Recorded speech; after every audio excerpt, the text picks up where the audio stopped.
चलिए बेटा, तो अब हम चैप्टर 2 का क्वेश्चन एंड डिस्कशन देखेंगे। चैप्टर 2 का जो क्वेश्चन एंड डिस्कशन है उसमें के आगे के जो क्वेश्चंस हैं उसको हम डिटेल में पढ़ने की कोशिश करेंगे।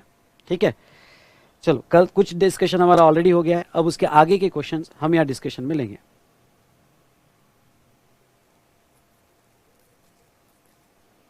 ठीक है,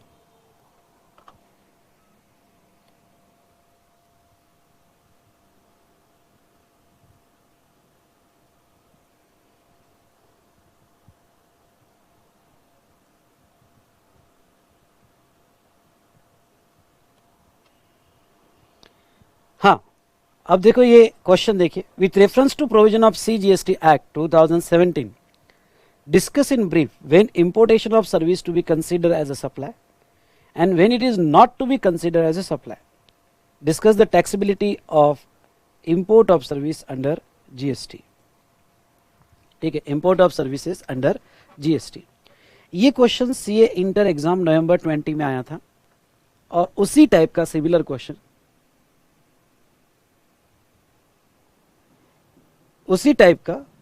जो है यहां पे ICAI RTP में पूछा गया था। अब एग्जाम का क्वेश्चन है, क्वेश्चन क्या पूछते हैं, discuss in brief when importation of service is to be consider as a supply and when it is not to be considered as a supply. अगर आपको हमारा चार्ट याद होगा तो सेक्शन 7(1)(b एक इंपोर्टेशन ऑफ सर्विस कहता है और सेक्शन 7(1)(c शेड्यूल 1 पैरा 4 ये भी इंपोर्टेशन ऑफ सर्विस के बारे में कहता है। ठीक है, दोनों भी इंपोर्टेशन ऑफ सर्विस के बारे में कहते हैं। अब सेक्शन 7 में उन्होंने क्या पूछा, हमें इंपोर्टेशन ऑफ सर्विस के बारे में बताओ, सप्लाई कब बोला जाएगा और कब नहीं बोला जाएगा। अब ये आंसर जो है स्पेसिफिक 7(1)(b पे नहीं है। जो स्टूडेंट, समझ लो ये 4 मार्क का क्वेश्चन है, जो स्टूडेंट सेक्शन 7(1)(b लिखेगा, ये 7(1)(b याद आ रहा है ना आपको, याद आ रहा है ना 7(1)(b मैंने आपको पढ़ाया था, बोलिए, तो उसको 2 ही मार्क मिलेंगे 7(1)(b में। और पैरा 4 भी लिखेगा तो ये 2 मार्क मिलेंगे। लेकिन सिर्फ आपको ये नहीं लिखना है कि कब सप्लाई है, आपको ये भी पूछा, ये भी बताओ कि कब सप्लाई नहीं है, ये भी बताओ कि कब सप्लाई नहीं है। इसलिए यहां पे 7(1)(b और पैरा 4 दोनों भी लिया मैंने, और दोनों में मैं बताऊंगा। और कि बहुत अच्छा क्वेश्चन है, एग्जाम में आने के चांसेस है, फिर से एग्जाम में आने के चांसेस है, तो लिखकर जरूर देखिएगा अगर टाइम मिले, और टाइम निकालो, चुराओ टाइम को, लेकिन लिखकर जरूर देखिएगा। तो देखो 7(1)(b कहता है importation of service for consideration होगा और weather or not in the course of business होगा तो सप्लाई माना जाएगा। Okay, weather or not in the course of business हो सप्लाई माना जाएगा। लेकिन साथ साथ में ये भी बता दो फिर कब सप्लाई नहीं माना जाएगा। अगर ये service are imported for,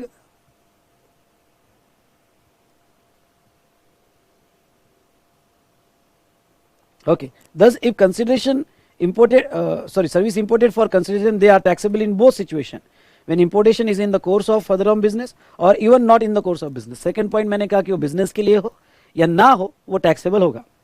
schedule 4 में अगर आपने सर्विस इंपोर्ट की रिलेटेड से और एस्टेब्लिशमेंट से और बिजनेस के लिए इंपोर्ट की, ओके, तो टैक्सेबल होगा, वो टैक्सेबल होगा। और ये वाला आंसर देखो मैंने कितने चालाकी से लिखा, क्या चालाकी से लिखा, in case or both above two condition is not satisfied, then import of service without consideration shall not be deemed to be supply। मतलब ऊपर 2 केस में सारी कंडीशन फुलफिल होती है तो सप्लाई है, अगर दोनों केस में कंडीशन फुलफिल नहीं होती है, ओके, तो वो सप्लाई नहीं माना जाएगा। ओके, मैंने आंसर दे दिया और लास्ट वाली लाइन लिख दी कि भाई ऊपर की दी हुई कंडीशन नहीं फुलफिल हुई, विदाउट कंसिडरेशन होगा तो वो सप्लाई नहीं माना जाएगा। ठीक है, आप ऐसा भी लिख सकते हो। तो लिखने का तरीका देखो, ये बहुत डेवलप करना पड़ेगा। पहले कब सप्लाई लिख दो और फिर सेकंड पैराग्राफ में ऊपर की कोई भी कंडीशन फुलफिल नहीं हुई तो it's not treated as supply. Okay, अच्छा क्वेश्चन था। ओके, ये फिर से रिपीट हो सकता है। इजी लगा तो ई टाइप कीजिएगा।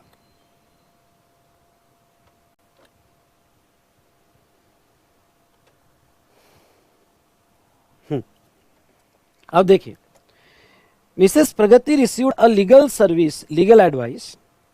ओके, ये क्वेश्चन CA IPCC में 18 old syllabus, similar question RTP में है, similar question ICAI study material में, और सिमिलर क्वेश्चन में 22 में भी आया हुआ है।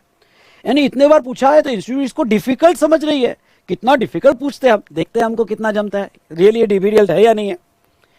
Mrs Pragati received a legal advice for his personal problem and paid 1000 pound, legal service लिया 1000 pound as a legal fee to miss Unnati of UK London. Explain whether above activity of import of service, आपको focus करना only import of service पे, would amount to supply, सिर्फ आपको बताना है कि ऊपर दी गई एक्टिविटी सप्लाई है क्या। In above case if both of them are real sisters and no consideration is paid then it will be change your answer. अगर वो सिस्टर होती, स्टेप बाय स्टेप जाएंगे, अगर वो सिस्टर होती तो क्या आंसर बदल जाता। Further in above case if both them are real sister and Mrs Pragati received a legal advice for her business, अभी उसने पर्सनल प्रॉब्लम के लिए एडवाइस, अगर बिजनेस के लिए होता and she doesn't pay any consideration then what will be your answer. Note it has been most logically assume that Miss Unnati is wholly and mainly dependent, उन्होंने खुद कह दिया है कि dependent on Miss Pragati. Question बड़ा अच्छा है। पहला अगर लीगल सर्विस, पहले केस में अज्यूम करो कि कोई सिस्टर विस्टर नहीं है, तो मिसेस प्रगति ने जो मिस उन्नति से सर्विस लिया, इंपोर्ट किया, फॉर कंसिडरेशन किया, whether or not in the course of business, whether or not in the course of business, क्या ये सप्लाई बोला जाएगा। ओके, तो उनका क्वेश्चन क्या है कि वेदर आप क्या उसे इंपोर्ट ऑफ सर्विस सप्लाई बोला जाएगा। हमें ये नहीं बताना है कि टैक्स आएगा या नहीं आएगा, हमें सिर्फ ये बताना पड़ेगा, एक ही का आंसर लेते हैं, हमें सिर्फ ये बताना पड़ेगा कि वो सप्लाई है नहीं है। तो इसके लिए हमारी लीगल प्रोविजन क्या होगी। अब देखो ये 3 केसेस के लिए आप अलग अलग भी ले सकते हो, 3 केसेस की लीगल प्रोविजन अलग लिख के आंसर भी दे सकते हो, या एक साथ सारी लीगल प्रोविजन लिख दी और फिर तीनों केसेस को A B C आंसर दिया तो भी चलेगा। ओके, पहले मैं आंसर बाद में प्रेजेंटेशन कैसा किया, प्रेजेंटेशन में बताता हूं। पहले लीगल प्रोविजन लिख दी और फिर स्टेप बाय स्टेप तीनों केसेस को एक्सप्लेन किया। लीगल प्रोविजन में मेरे पास इंपोर्ट सर्विस की 2 ही लीगल प्रोविजन है। ओके, 2 ही लीगल प्रोविजन है। ओके, कौन सी। इंपोर्ट सर्विस का section 7(1)(b), if any service is imported for consideration whether or not in the course of business, तो सप्लाई बोला जाएगा। और as per para 4 of schedule 1, if any import service without consideration, ये बहुत important word है, without consideration from related person outside India और own establishment outside India in the course of business होगा, तो वो सिचुएशन में सप्लाई बोला जाएगा। यानी फ्री होगा और रिलेटेड से होगा या ओन एस्टेब्लिशमेंट से होगा तो सप्लाई बोला जाएगा। बेटा रिवीजन हो रहा है ना आपका, प्लीज बताइए, रिवीजन हो रहा है ना आपका, वापस फ्रेश हो गए ना। हाँ कहो, हाँ हाँ से बहुत एनर्जी आती है, ना से नहीं, कहो हाँ रिवीजन हो रहा है यहाँ पे। तो अब ऐसे केस में दोनों प्रोविजन दे दी, मार्क्स देने वाला कैसा देगा। चलो आपने दोनों प्रोविजन लिख दी, दोनों को अंडरलाइन कर दिया, सेक्शन याद आया तो ठीक, पैरा याद आया तो ठीक, as per provision of this act, provision तो भी सही लिखना। तो आपको यहाँ पे 1 मार्क तो उसने दे दिया प्रोविजन पे। अब आप आंसर कैसे देखते हो। पहले केस में कंसिडरेशन है इन the course of business, personal भी होगा पर कंसिडरेशन है, तो पहले केस में वो सप्लाई बोला जाएगा। In first case Mr Pragati imported service for personal purpose for consideration it would amount to supply under section 7(1)(b) even though it is not in the course of business, even though not in the course of business. चलिए इसका answer लिख लिया। दूसरा, अगर वो real sister है और no consideration है, रियल सिस्टर है और कंसिडरेशन नहीं है, अब हमने, और सिस्टर डिपेंडेंट है तो हमने एक फैमिली की डेफिनेशन देखी थी।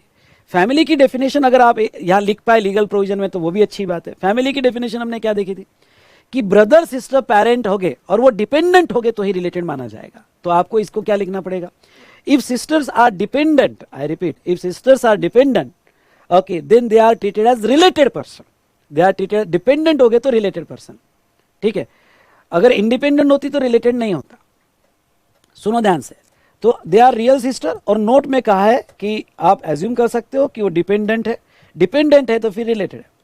अब हमारा 7(1)(b) क्या, यही आप मिस्टेक कर दोगे, इंस्टीट्यूट को पता है, और यही आपके मार्क्स जाने वाला है सेकेंड इसमें। अगर वो सॉरी रियल सिस्टर और ये रिलेटेड है, ओके, ये केस में, सॉरी ये केस देख रहे हैं, if above case both of them are real sister and no consideration is paid, then will your answer change? अब related है और free है, related होगा पैरा 4 में आता है, related होता है तो पैरा 4 में आता है, free भी होगा तो भी पैरा 4 में आएगा। लेकिन वो केस में वो जो है वो बिजनेस के लिए नहीं, पर्सनल के लिए यूज होता है। पैरा 4 तभी अप्लाई होता है अगर हमने रिलेटेड से लिया, फ्री लिया और बिजनेस के लिए लिया। हमने बिजनेस के लिए नहीं लिया, यही बहुत इंपॉर्टेंट, जिसने इसका आंसर दे दिया ना कि it is not in the course of business even though imported from related person without consideration, पर not in the course of business तो सप्लाई नहीं बोला जाएगा। देखो in second case import service without consideration mister Pragati from her real sister being a member of same family and only dependent related person है, will not be treated as supply as it is not in the course of business में नहीं, इसलिए वो supply नहीं बोला जाएगा। जिसको एक सेकंड में क्लिक हो गया बॉस, उसको यानी समझ लो कितना इजी है। और हमने बहुत ही अलग लेवल पे पढ़ा है और क्वेश्चन बहुत ही इजी आते हैं। तीसरा यहाँ पे उन्होंने यहाँ पे पूछा कि अगर वो डिपेंडेंट है और वो बिजनेस के लिए अगर बिजनेस के लिए होता तो then it is a supply, then it is treated as supply. बताओ अगर ऐसे क्वेश्चंस आए तो क्या इजी है, आप सॉल्व कर पाओगे? अगर ये क्वेश्चंस आप सॉल्व कर पा रहे हो, जिसको कुछ क्वेश्चंस लिख के देखना है तो लिख सकता है, लेकिन अगर आप ये क्वेश्चन सॉल्व कर पा रहे हो, आपको जंप आ रहे हो, मतलब इससे टफ और कुछ नहीं आने वाला है, आपको इस बार 80 पार मिलने वाले हैं। तो थर्ड केस में तो वो सप्लाई होगा, it will be treated as supply. ठीक है, चलो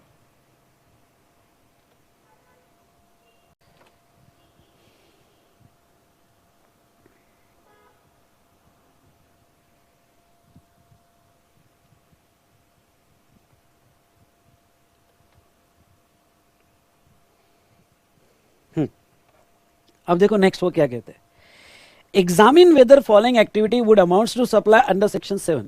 आपको सिर्फ बताना है कि सप्लाई है या नहीं। Damodar charitable trust, a trust who get the eye treatment of needy people done free of cost, donate cloth and toys to children living in slum area. ठीक है, Damodar charitable trust who gets the eye treatment of needy people done free of cost, donate cloth and toys to children living in a slum area. दूसरा, Raman is an electronic commerce operator in Chennai. His brother who settled in London as well-known lawyer. उसका brother है और well-known lawyer है. Raman has taken a legal advice from him free of cost with regard to his family dispute. Personal purpose के लिए लिया उसने, free of cost लिया. दूसरा, would your answer different in above case if Raman has taken advice in the course of business in Chennai? पहला तो बहुत simple है, पहले का आंसर क्या दोगे? दामोदर चैरिटेबल ट्रस्ट है, क्या ट्रस्ट पर्सन बोली जाएगी? यस, पर्सन बोली जाएगी। लेकिन अगर वो डोनेट कर रहे हैं, अब ये डोनेशन कहीं के कहीं कनेक्ट मत हो जाना, ओके शुरू मत हो जाना, donation act of philanthropy, okay act of philanthropy है तो फिर या कोई नेम प्लेट बोला है क्या उन्होंने? नहीं, उन्होंने सिर्फ बोला है फ्री दे दिया, बस बात खत्म। अगर आपने फ्री दिया होगा तो सप्लाई नहीं बोला जाएगा, इसलिए 7(1)(a) कहता है कि supply for a consideration in the course of business. Okay, तो इन गिवन केस ओके यहां पे सप्लाई नहीं, कंसिडरेशन नहीं है, डोनेशन दिया गया तो it does not amount to supply. मतलब देखो यहां आपके कंफ्यूज होने के चांसेस कितने हैं, आप ट्रस्ट की तरफ चले जाओगे, सिंपल तो आंसर है यार, whatever the cloth and toys are donated without consideration not in the course of business, hence it's not a supply, बात वहीं खत्म हो जाती है। बी जो है, रमन इलेक्ट्रॉनिक कॉमर्स ऑपरेटर है चेन्नई का, his brother who settle in London is a well known lawyer. अब वेल नोन लॉयर से इंस्टीट्यूट ये एक्सपेक्ट करती है आपसे कि आप थोड़ा दिमाग लड़ाइए और खुद एजम्पशन लीजिए कि वो वेल नोन लॉयर है, मतलब ब्रदर डिपेंडेंट नहीं है, मतलब ब्रदर रिलेटेड नहीं है। Raman has taken advice from him free of cost with regard to his family dispute. बहुत अच्छा क्वेश्चन है। पहली बात तो उसने सर्विस इंपोर्ट की, लंदन से ली। पहले तो ये क्लिक होना चाहिए कि given service is a, okay सुनिए ध्यान से बराबर, given service is imported into India, ये इंपोर्ट सर्विस है। As per section 7(1)(b it is not a supply, why? Because it is without consideration. 7(1)(b में सप्लाई नहीं है। चलिए, अब अगर 7(1)(b में सप्लाई नहीं है क्योंकि ये फ्री है, तो फिर हम पैरा 4 में देखेंगे, पैरा 4 ऑफ शेड्यूल 1। पैरा 4 में रिलेटेड से लिया और फ्री लिया, इन द कोर्स ऑफ बिजनेस लिया तो सप्लाई बोला जाएगा, रिलेटेड से लिया तो सप्लाई बोला जाएगा अगर free. Brother is not a dependent person, इसलिए he is not a related person. अगर वो रिलेटेड नहीं है, बात खत्म। फ्री इंपोर्ट सर्विस पे जीएसटी नहीं आएगा, सिर्फ रिलेटेड होगा तो ही जीएसटी आएगा। मैंने आपको लिखा के दिया है, फ्री इंपोर्ट सर्विस किसी से भी लो जीएसटी नहीं आता है, फ्री इंपोर्ट सर्विस किसी से भी लो जीएसटी नहीं आता है, एक्सेप्ट वो रिलेटेड होगा तो और ओन एस्टेब्लिशमेंट होगी तो। ओके, तो ऐसे सिचुएशन में यहां पे देखिए, सेक्शन 7(1)(c) पैरा 4 मैंने लिखा, ओके दूसरा मैंने मेंबर ऑफ सेम फैमिली में ओके रिलेटेड पर्सन लिखा, और सेम फैमिली जो है रिलेटेड होता है, और सेम फैमिली में ब्रदर डिपेंडेंट होगा। ओके देखो ब्रदर, मैंने आपको ये सब मैं चीजें के ओके रेगुलर क्लास अगर आप मेरा कर रहे हो तो मैं सब लिखना सिखा रहा हूँ आपको। मैंने इतने सारे प्रैक्टिस करवाई आपसे, अब ये एग्जाम की प्रैक्टिस आपको करनी है। ओके लिख के देखना है। तो डिस्कशन और कंक्लूजन ये है कि रमन से free of cost legal service ली, जो वेल नोन लॉयर है, सेटल्ड है एंड इज नॉट डिपेंडेंट है, वो आप अज्यूम करो कि वो नॉट डिपेंडेंट है। ओके तो वो रिलेटेड नहीं माना जाएगा, और अगर वो रिलेटेड नहीं माना जाएगा तो ये जो है personal matter and not in the course of business, तो वो सप्लाई नहीं बोला जाएगा, वो सप्लाई नहीं बोला जाएगा। ओके इसको थोड़ा शॉर्ट भी आप कर सकते हो कि ओके रमन, इसको आप शॉर्ट भी कर सकते हो कि भाई फ्री ऑफ कॉस्ट ली, Raman is not a dependent brother related person, hence okay any import service free of cost not liable to tax. Second क्या पूछा उन्होंने? सेकंड ये पूछा, would you answer different in above case if Raman has taken advice in respect of his business unit in Chennai. अगर business के लिए भी लिया होगा तो भी जीएसटी नहीं आएगा, तो भी सप्लाई नहीं बोला जाएगा, क्योंकि फ्री है। फ्री तभी टैक्सेबल होगा अगर रिलेटेड से लिया, अगर फ्री लिया है और वो रिलेटेड नहीं तो टैक्स नहीं आएगा। तो नहीं, मेरा आंसर चेंज नहीं होगा। Still not treated as supply, ये बहुत ही अच्छा क्वेश्चन है, ये लिख के देखना बॉस, आने के पूरे चांसेस है कि स्टिल सप्लाई नहीं बोला जाएगा। क्यों? क्योंकि ही is not from related person. Para 4 लगाने के लिए वो रिलेटेड पर्सन होना जरूरी। वो देखो फ्री सर्विस तभी टैक्सेबल करना जब वो रिलेटेड है, फिर वो किसी के लिए भी ली हो, ठीक है। फ्री सर्विस तभी टैक्सेबल करना जब वो रिलेटेड है। आई होप ये आपको समझा होगा। नहीं समझा होगा तो एक बार फिर से पढ़ना, प्रोविजन पढ़ना, तो डेफिनेटली समझ जाएगा।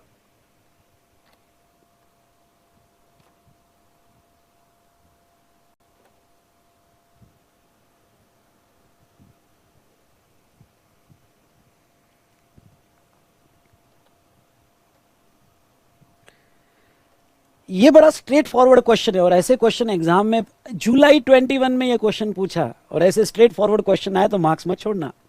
क्वेश्चन देखो क्या है, इन्यूमरेट द एक्टिविटी और transaction which will be treated neither as a supply of goods और सर्विसेज। कौन सी ऐसी ट्रांजेक्शन है जो सप्लाई ऑफ गुड्स भी नहीं माने जाएगा और सर्विसेज भी नहीं माने जाएंगे? या अब देखो, इसलिए एमटीबी के क्वेश्चन इंपॉर्टेंट हो जाते हैं क्योंकि कभी कभी वो एग्जाम में भी आ जाते हैं। लिस्ट डाउन द एक्टिविटी और transaction specified in schedule 3। Schedule 3 कहा कि employer employee, straightforward question है। एम्प्लॉयर एम्प्लॉय का झगड़ा हुआ, दोनों कोर्ट में गए। ओके पर ये स्टोरी लिख के मत आना। 72A एक्टिविटी स्पेसिफाई, चार्ट याद आएगा आपको, जरूर याद आएगा। एक्टिविटी स्पेसिफाई करता है जो सप्लाई नहीं बोली जाती है, और वो एक्टिविटी शेड्यूल 3 में दी गई है, जिसे निगेटिव लिस्ट भी कहते हैं। और सारी एक्टिविटी लिख दो। Service by employee to employer in the course of employment, court या ट्रिब्यूनल, या functions by MP MLA, constitutional post, short में लिख सकते हो, या कोई भी गवर्नमेंट बॉडी पे chairperson, funeral bureau, crematorium, mortuary services, sale of land and sale of building except 5B of schedule 2, actionable claim other than lottery, betting and gambling. जिसने ये परफेक्ट फटाफट लिख लिया, मैं नहीं कहता हूं कि वैसा का वैसा लिखो, लेकिन सारे पॉइंट्स कवर कर लिए, तो ऐसे केस में बॉस खत्म, मार्क्स आ गए। ओके ऐसे मार्क्स मत छोड़ना, 4 मार्क के लिए क्वेश्चन पूछा था ये। ओके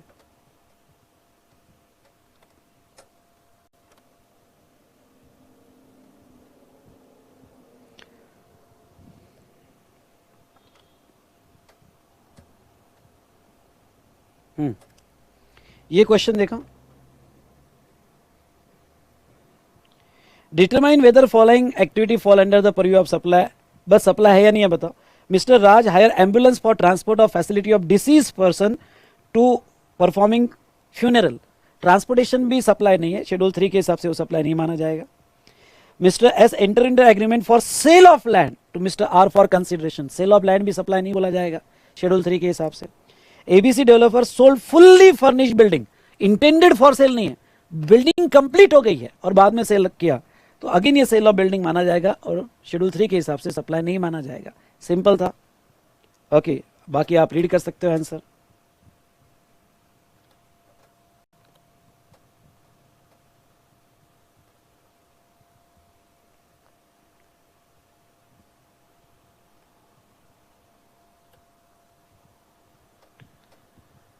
चलिए ये आपके स्टडी मटेरियल में है।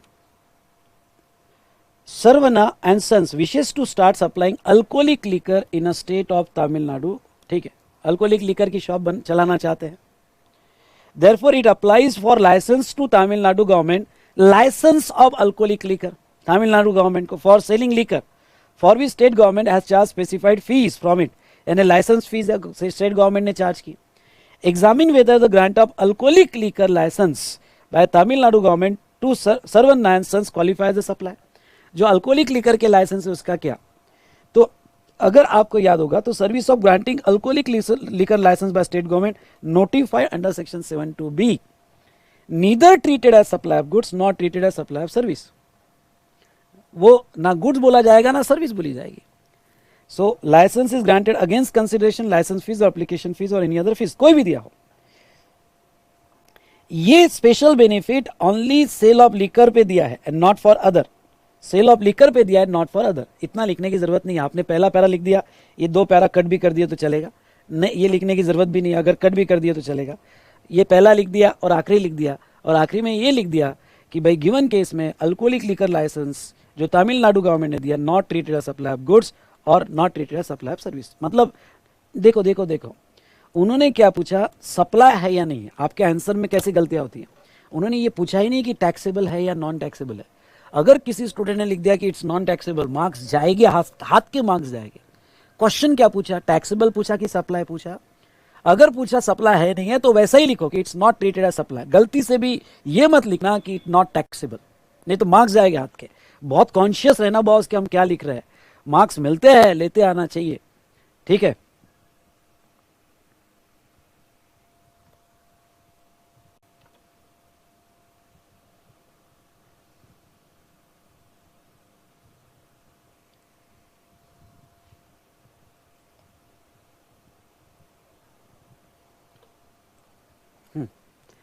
एक क्वेश्चन है, is it required to distinguish whether particular supply involve supply of goods और सर्विस. क्या जब भी कोई सप्लाई है, सप्लाई होता है, तो वो सप्लाई गुड्स का है या वो सप्लाई सर्विस का है. क्या ये दोनों डिस्टिंग्विश करना बहुत जरूरी है. क्या ये दोनों डिस्टिंग्विश करना बहुत जरूरी. यस बेटा. क्यों, क्योंकि आगे प्रोविजन है आपका टाइम ऑफ सप्लाई, मतलब टैक्स जो है. यस, टाइम ऑफ सप्लाई वो गुड्स का अलग है, सर्विस का अलग है. जैसे गुड्स के केस में एडवांस पे टैक्स नहीं आता है, सर्विस के केस में आता है. आपके प्लेस ऑफ सप्लाई गुड्स और सर्विस के अलग होते हैं, रेट ऑफ सप्लाई दोनों के अलग होते हैं. ओके, तो ये 3 रीजन और बहुत सारे रीजन है, पर ये 3 रीजन की वजह से इनको डिफ्रेंशिएट करना जरूरी है. Time of supply, place of supply, rate of supply, exemption वगैरह, वो आपका गुड्स है या सर्विस है, इसके बेस पे होता है.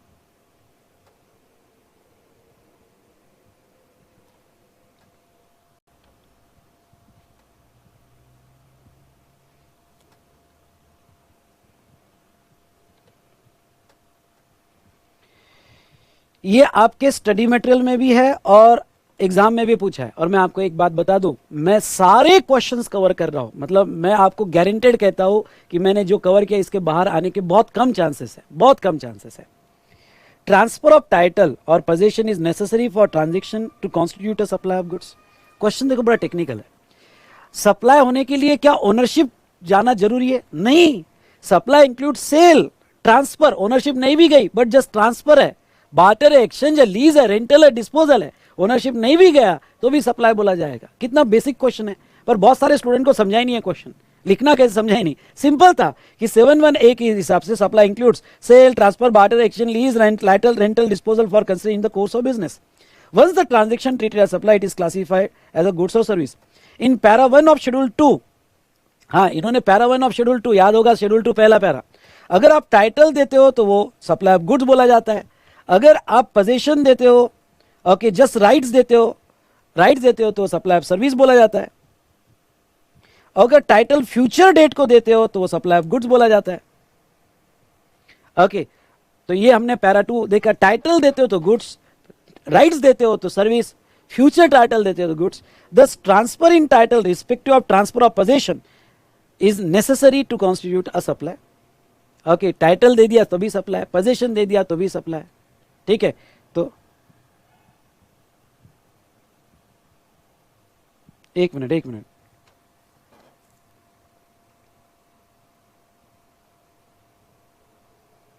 यहां चेंज करना. ट्रांसफर ऑफ टाइटल ये लाइन ही निकाल दो, सॉरी ये गलती से आ गया, ये लाइन ही निकाल दो। ओके ये लाइन ही बोल रहे। ओके बस ये जहां तक है आप टाइटल दो या राइट्स दो, वो सप्लाई ऑफ गुड्स और सप्लाई ऑफ सर्विस बोला जाएगा। गलती से ये लाइन आई है आपके बुक से, अगर रिमूव किया होगा तो ओके, नहीं तो रिमूव कर देना, रिमूव कर देना। ठीक है, डन।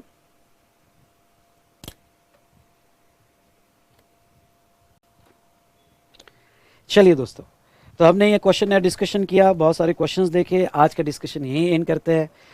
मैं बस इतना ही कह रहा हूँ कि मैं आपको सारे एंगल से पढ़ा रहा हूँ, concept, chart, table, big chart, practice question, examination question, RTP question. मैंने अपने तरफ से कोई कसर नहीं छोड़ी है। अब ये आपके ऊपर है, इस बार 80 पार। ठीक है, इसको कहते हैं स्टडी करना, कि कोई ऑप्शन मत छोड़ना कोई सब्जेक्ट का।